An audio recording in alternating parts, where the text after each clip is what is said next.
ating birthday celebrant. Sila ay cute na batang babae at lalaki Jollibee.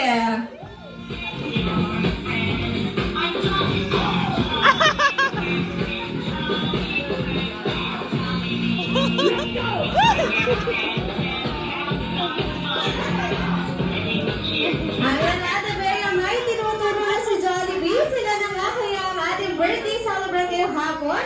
Tama ba si Jollibee, Ate Bea? Hindi sila ang ating birthday celebrant Jollibee. Mukhang hindi talaga sila makita ni Jollibee, Ate Bea. Kaya naman bigay mo na ang pangalawa nating clue. Ayan, Jollibee, ang pangalawang clue.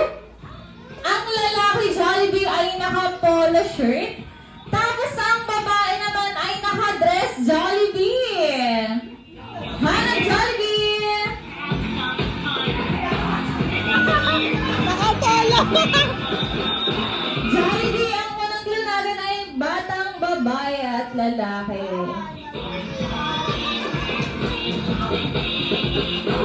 Ayan, mukhang hindi talaga makita ni Jollibee, kaya naman ibibigay ko na ang pangatlong clue. Ayan, Jollibee, mukhang hindi na malalaman mo na kung sino ang ating mga birthday celebrant.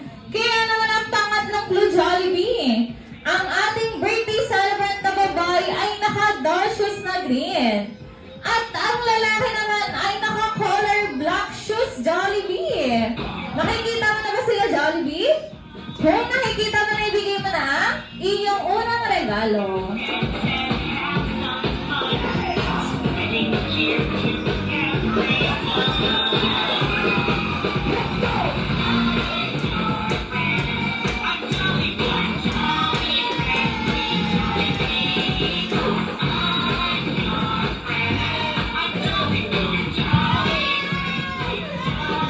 Palakpakan naman po natin si Jollibee.